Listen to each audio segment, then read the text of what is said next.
Assalamualaikum dan salam hormat. Bersama saya Muhammad Azizi Rahim dalam Berita Pagi Sarawak edisi 25 September. Pekan Siniawan akan dijadikan pusat produk-produk pelancongan komuniti di kawasan sekitar dalam usaha merancakkan semula sektor pelancongan setempat. Ahli Dewan Undangan Negeri Serumbu, Miro Simuh menyatakan lebih kurang 8 produk pelancongan sedia ditawarkan di kawasan Seniawan, antaranya lawatan ke Gua Batu Kapur, berkayak di Sungai Semadang dan juga bersukan seperti larian dan berbasikal. Miro Simuh berkata pekan itu sendiri yang kini telah diubah suai menjadi laluan pejalan kaki saja dilihat sesuai dijadikan konsep jalan makanan atau food street seperti yang pernah dianjurkan sebelum pandemik iaitu Festival Muzik Desa Seniawan 2019. Di Seniawan Old Town salah satu-satunya sekarang mungkin di Sarawak yang tertinggal satu pekan lama yang berumur lebih daripada 100 tahun. Ya. So kita menggunakan kesempatan ini untuk menjadikan Seniawan ini sebagai a center of tourism. Yeah, people will come to Senyawan.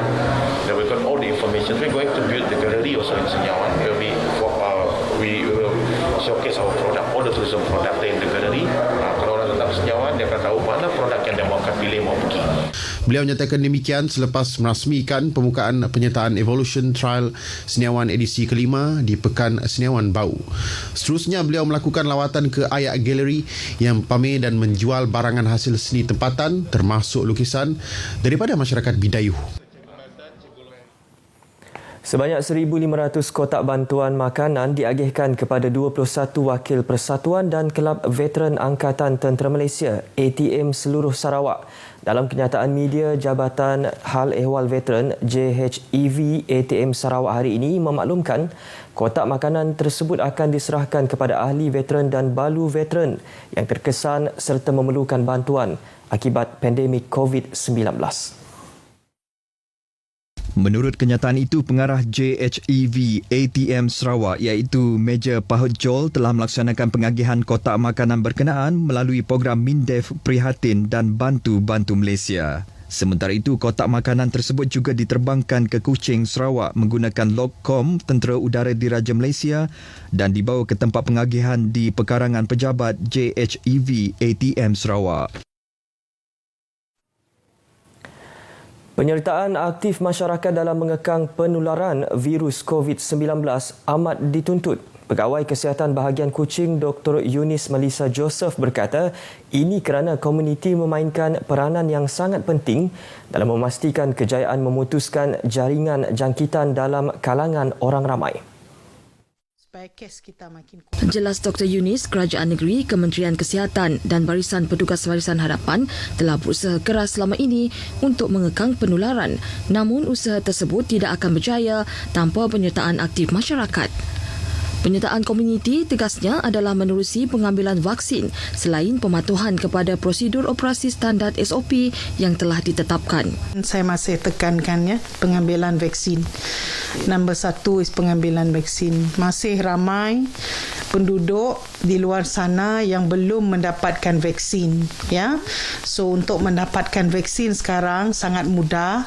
Pergi saja mana-mana klinik ya. Ataupun kalau tak nak datang dulu, telefon dulu. Untuk yang di bahagian Kuching ya, kita ada mempamerkan nombor telefon. Ada sudah diviralkan dan juga ada di dalam laman Facebook ya, laman Facebook kami. Selain itu, pematuhan kepada SOP adalah wajib terutama pemakaian pelitup separuh muka di kawasan awam atau sesak. Selain pemakaian pelitup separuh muka berganda, sentiasa menjaga jarak fizikal dan amal kesihatan kendiri setiap masa. Selain itu, pematuhan kepada SOP adalah wajib terutama pemakaian pelitup separuh muka di kawasan awam atau sesak. Selain pemakaian pelitup separuh muka berganda, sentiasa menjaga jarak fizikal dan amalan kesihatan kendiri setiap masa. Dr. Yunis ditemui selepas program Buah Bicara bersama Red FM English di RTM Kuching.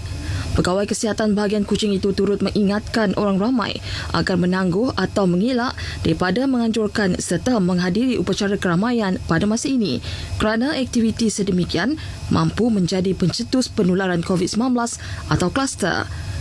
Nasihatnya, aktiviti berkumpul ini boleh dielakkan sehingga keadaan penularan COVID-19 reda. Tambahnya, bagi aktiviti berkumpul yang tidak dapat dielak seperti kematian, orang ramai diingatkan agar sentiasa mematuhi SOP dan garis panduan yang telah dikeluarkan kerajaan serta menjaga jarak fizikal dan memakai pelitup separuh muka. Perkembangan COVID-19. Sarawak masih merekodkan kes jangkitan 4 angka semalam dengan 2,825 kes jangkitan seluruh negeri. Daripada jumlah itu, hanya 13 kes direkodkan dalam kategori 3, 4 dan 5 iaitu bergejala sehingga kritikal. Menurut kenyataan media yang dikeluarkan oleh Jawatankuasa Pengurusan Bencana Negeri, dalam tempoh 24 jam lepas juga, tiada kematian direkodkan. Bagaimanapun, 14 lagi kes kematian yang baru direkodkan sejak 14 hari bulan lalu sehingga Khamis lepas melibatkan mangsa berumur antara 43 hingga 86 tahun. Daerah Kuching masih merekodkan kes jangkitan tertinggi semalam dengan 744 kes, diikuti Sibu 324, Miri 319 dan Bintulu 235 kes. JPBN dalam pada itu turut mendedahkan 3 kluster baru diisytiharkan semalam iaitu kluster Sungai Merusa Subis, kluster Haidah Bintulu dan kluster Kenawa Baram Marudi. Manakala 3 kluster ditamatkan sekaligus, menjadikan kluster masih aktif di negeri ini adalah sebanyak 131. Selain itu, 13 lokaliti dilaksanakan Perintah Kawalan Pergerakan diperketatkan PKPD dan 20 lokaliti ditamatkan PKPD.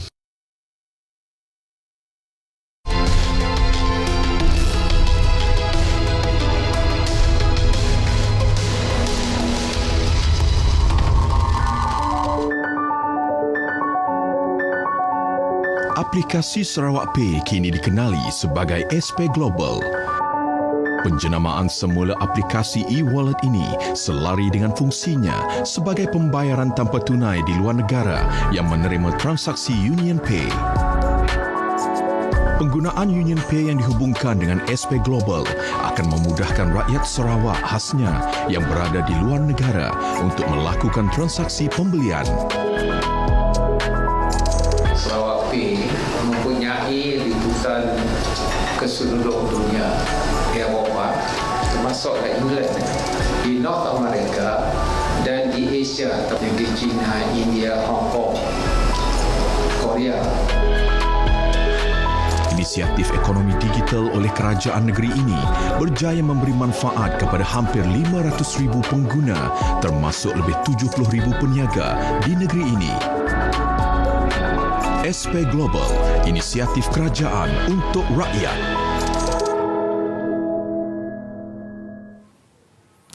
Kongres Kesatuan Pekerja-Pekerja dalam Perkhidmatan Awam QPEX Sarawak berharap kerajaan dapat menaikkan kadar bantuan sara hidup KOLA sebanyak RM50 untuk penjawat awam di Sarawak serta Sabah dalam Belanjawan 2022. Pengerusinya Omar Bahrin Unin berkata ini penting terutama dalam menangani peningkatan kos sara hidup di dua negeri tersebut.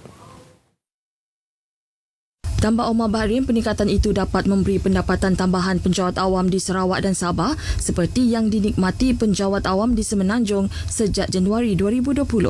Menerusi kenyataan, beliau memaklumkan walaupun penjawat awam di kedua-dua negeri ini mendapat elan wilayah mengikut peringkat peratusan ditetapkan dengan gaji asas, namun ia adalah elan sedia ada yang dinikmati tanpa pertambahan perbezaan RM50 sebulan. Oleh itu, Omar berkata, QPEX Sarawak juga memohon kerajaan menyemak semula kadar bayaran elan wilayah bagi penjawat awam persekutuan yang berkhidmat di Sarawak dan Sabah. Katanya, elan tersebut tidak pernah disemak sejak pelaksanaannya pada tahun 1988. Sebanyak 1,378 buah kenderaan berenjin diesel telah diuji oleh Jabatan Alam Sekitar JAS sepanjang 5 hari operasi pemeriksaan bersepadu kenderaan bermotor atau operasi gerak yang dilaksanakan pada Isnin lalu di 5 lokasi sekitar Kuching. Pengarahnya Hamzah Muhammad memberitahu daripada jumlah itu sebanyak 5 kompaun dan 4 notis arahan dikeluarkan oleh JAS terhadap kenderaan berenjin diesel yang melepaskan asap hitam melebihi had yang ditetapkan. Jelas Hamzah Muhammad operasi gerak bertujuan memeriksa kenderaan berenjin diesel bagi memastikan pelepasan daripada egzos kenderaan mematuhi peraturan-peraturan kualiti alam sekeliling. Kawalan pelepasan daripada enjin diesel 1996 pindaan 2000. Operasi itu ujarnya juga dilaksanakan secara bersepadu melibatkan Polis Diraja Malaysia, Jabatan Pengangkutan Jalan JPJ dan Agensi Antidadah Kebangsaan AADK. Beliau berkata demikian kepada pemberita dalam sidang media selepas op gerak bersempena sambutan Hari Ozon Sedunia peringkat Negeri Sarawak dan Bulan Inovasi Perkhidmatan Awam Negeri Sarawak 2021 di stesen timbang JPJ Jalan Kuching Serian. Tambahnya, jabatan itu turut menjalankan kempen pelindungan lapisan ozon kepada pengguna jalan raya dengan mengedarkan maklumat berkaitan ozon selain menjalankan ujian pada sistem penyejukan kenderaan untuk memastikan penggunaan gas yang mesra alam. Beliau turut menyeru orang ramai khususnya pemilik kenderaan untuk memastikan kenderaan sentiasa diselenggara. Sementara itu, dalam operasi berkenaan, pihak polis dan JPJ masing-masing mengeluarkan 20 kompaun atas pelbagai kesalahan jalan raya. Manakala AADK juga telah menahan 18 pengguna jalan raya atas kesalahan penyalahgunaan dadah sepanjang operasi tersebut. Balai Bomba dan Penyelamat BBP Betong berjaya memenangi tempat kedua pertandingan kuis kebombaan peringkat kebangsaan yang dianjur bersempena sambutan Bulan Kebangsaan yang lalu. Mewakili BBP Betong, Pegawai Bomba Kanan 1 Henry juga memberitahu ia merupakan satu pencapaian yang amat membanggakan bagi BBP Betong dan kemenangan tersebut adalah di luar jangkaan. Henry juga berkata sebelum ini BBP Betong tidak meletakkan sebarang harapan dan mengambil bahagian dalam pertandingan tersebut dengan niat hendak menyemarakkan semangat kebangsaan dalam kalangan anggota bomba. Dengan kemenangan tersebut, BBP Betong menerima hadiah sebanyak RM500. Hadiah disampaikan secara maya pada Majlis Perhimpunan Bulanan Jabatan Bomba dan Penyelamat Malaysia yang disertai Ketua Pengarah Jabatan Bomba dan Penyelamat Malaysia, Dato' Sri Muhammad Hamdan Wahid. Tempat pertama kuis tersebut dimenangi BBP Bagan Serai Perak, manakala BBP Sungai Siput Perak di tempat ketiga. Pertandingan berkenaan disertai lebih 300 balai bomba dan penyelamat seluruh negara. Sekian berita pagi Sarawak. Terus patuhi SOP. Kita menang bersama. Saya Muhammad Azizi Rahim. Salam hormat. Assalamualaikum.